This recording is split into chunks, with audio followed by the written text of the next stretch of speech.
Got a major update on the pregnant New York City nurse who was ridiculously accused of trying to steal a rental bike from a group of black teenagers, who is now lawyered up, and the receipt for her rental shows that it's the same serial number as the bike that the black teen tried to steal from her. And now the lawsuits are coming. When are you going to get an answer, sir? We are going to get an answer when we start filing defamation lawsuits. Wow. It's going to go to that? You Well, feel that the your media client's been has defamed? Without question. She's been called a racist. She's been called a thief. There are reasons defamation laws exist, and we plan to pursue that. Absolutely fantastic. And her uncle set up this GoFundMe page, which has already raised almost $70,000. I'll leave a link to that down in the description below. Stay tuned, because there's plenty more to come in this video, but real quick, save 25% off of any of my shirts at markdice.com this weekend by using the promo code MAGA25 at the checkout, like my new Wanted for President shirt. And someone who's definitely going to need to save their money is attorney Benjamin Crump. He's that leech who latches on to every Black Lives Matter cause. And he tweeted out this defamatory tweet, which he has since deleted because he sees what's coming, although he hasn't apologized, where he defamed this poor pregnant nurse who just got done with a 12-hour shift, saying that this is unacceptable. A white woman was caught on camera, not appears to be or looks like she did. He straight up defamed her, attempting to steal a city bike from a young black man in New York City. And she grossly tried to weaponize her tears to paint this man, who didn't do nothing, as a threat. This is exactly the type of behavior that has endangered so many black men in the past. And yesterday, I pointed out a small detail that many people missed in his tweet, in that he capitalized the word black when talking about the black man, but not the word white when talking about the white woman. And the liberal media and the social justice warriors do that on purpose. That's a way to try to elevate black people. And it's a passive-aggressive tactic using anti-whiteism against white people. After the George Floyd riots in 2020, the Associated Press announced that they were going to start capitalizing the word black when talking about black people or the black community. And actually, it should be capitalized because technically it is a proper noun, which are capitalized. But people couldn't help but notice, some people at least, that they weren't capitalizing the word white when talking about white people. And so then they addressed it, and then they said that they will capitalize the word black, but not the word white. They say that white people in general have a much less shared history and culture. Oh, what's this whiteness that I keep hearing everybody complain about, though? How that's intertwined with American culture.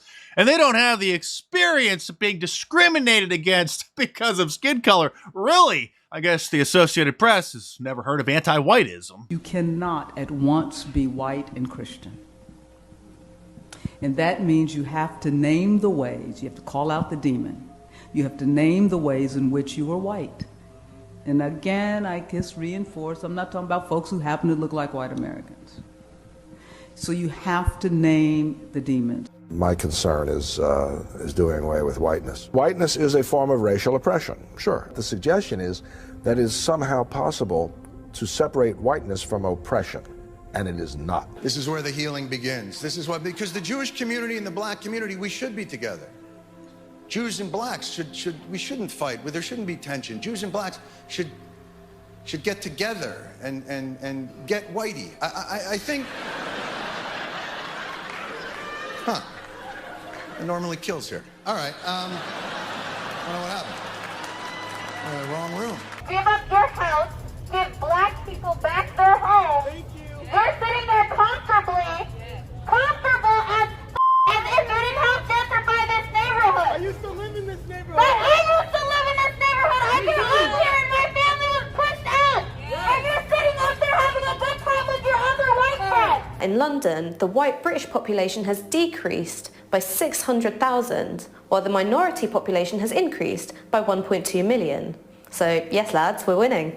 I actually think that the black teen should be charged with robbery, which is theft with force or the threat of force involved. And there doesn't even need to be any injury. Just intimidating someone and then stealing something from them elevates theft to then felony robbery. But of course, if that were to happen, then Attorney General Alvin Bragg, Fat Alvin, would definitely drop the charges. NBC News and some other outlets may have narrowly escaped getting sued for defamation because they were very careful in the language that they used. Like this NBC News article that said, a New York City hospital employee has been placed on leave after a viral video that appeared to show her attempting to take a rental bike from a group of young black men. Notice they capitalized black there. And it garnered millions of views. And what do we have here? Twitter fact-checked this wildly and dangerously misleading tweet from NBC News that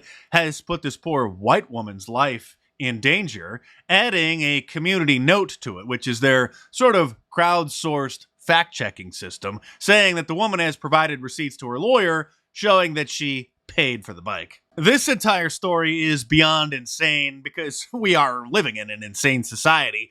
Nobody in their right mind would even consider that a white woman, especially one who is pregnant, would try to steal a bike from a group of black teenagers. White people and conservative blacks, Latinos, Asians, Arabs, Indians, everybody who hasn't been infected with the liberal pathogen is sick and tired of the growing and systemic anti-whiteism, which I would define as prejudice against white people or hostility towards, hatred of, stemming from envy or bigotry. And thankfully, finally, somebody added it to the Urban Dictionary.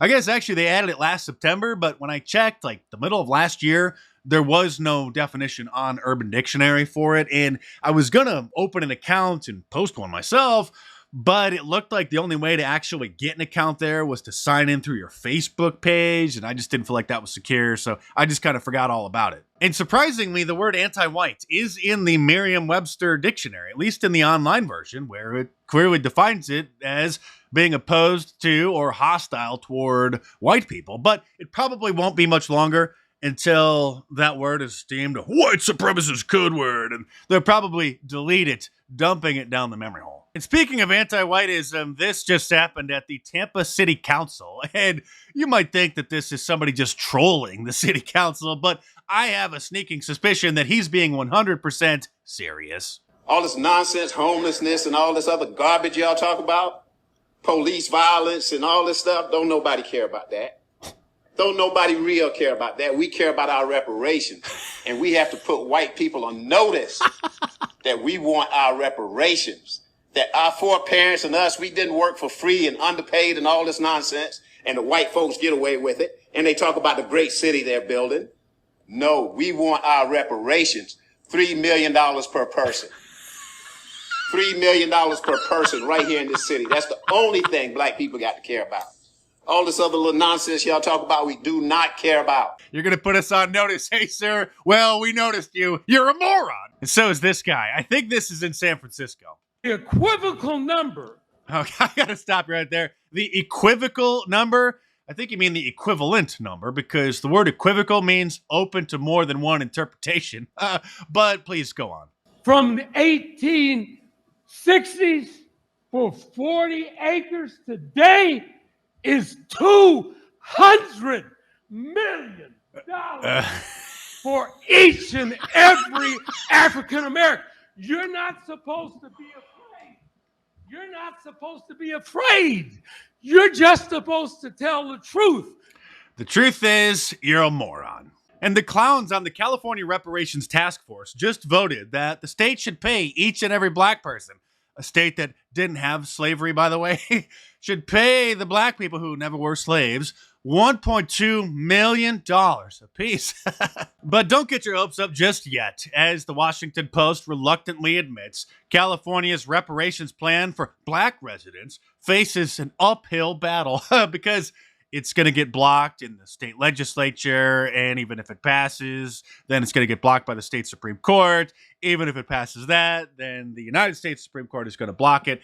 Not to mention, California has a $32 billion budget deficit. We are short $32 billion. But that didn't stop Missouri Democrat Representative Cori Bush from introducing a new reparations bill in the House, demanding $14 trillion in reparations for black people. But for just a small fraction of that, you could order my new Wanted for President shirt from markdice.com or click the link in the description below and enter the promo code MAGA25 at the checkout this weekend to save 25% off of anything. So order your Conspiracy Theorists for Right shirt, my new Trump 2024 shirt, the Wanted for President shirt, or any of my awesome designs, all available in a t-shirt, long sleeve, and a hoodie, and a whole bunch of different colors as well. So head on over to markdice.com or click the link in the description below. Enter the promo code MAGA25 at the checkout this weekend to save 25% and check them out.